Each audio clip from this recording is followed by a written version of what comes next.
Oh, hello, you wrong'un.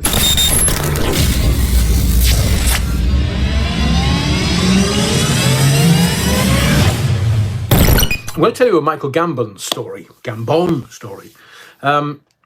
But see, I don't know Michael from the Harry Potter series of films, but I did. One of my favourite series was The Singing Detective, and obviously Michael stars in The Singing Detective.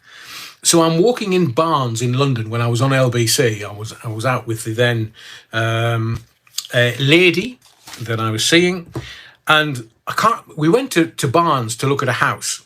We went to Barnes to have a look at something, and we kind of did the do, and we were just walking back towards Barnes train station.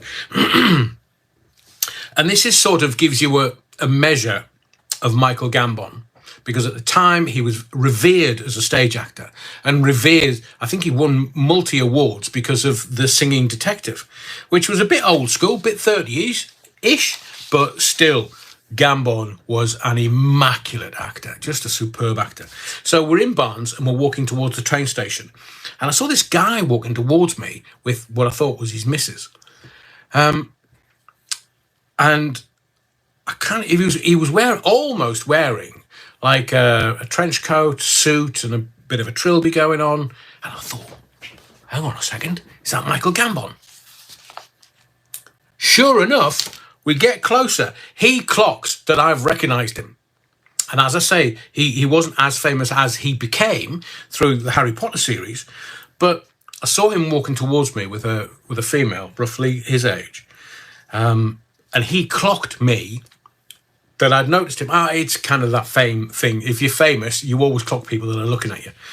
And the girlfriend had no clue, literally had no clue. And I couldn't even go, here, it's Michael Gambon, here, it's Michael Gambon. A bit of a fanboy, but she had no clue. But you know what he did? As he walked towards me, knowing that I had recognised him, he slowed his walk down and said, "Morning." And I said, "Morning, Mr. Gambon. Lovely to see you."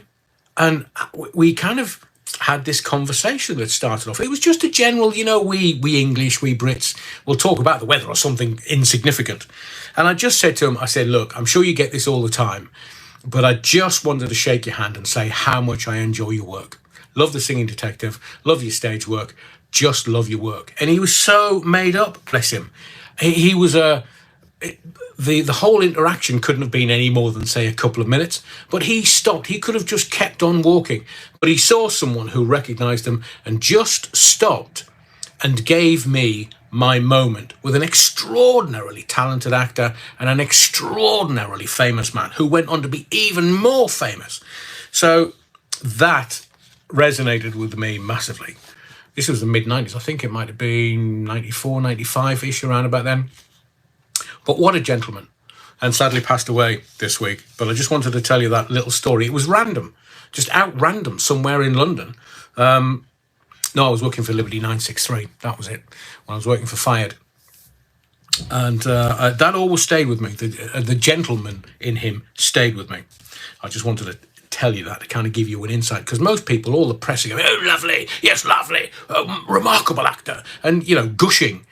But this was just an actor on the street, possibly walking home. I've no idea. I don't know whether he lived in Barnes or not, but he just took the moment for me, and that stayed with me to this day, and still affects my responses to some people who just might have a moment.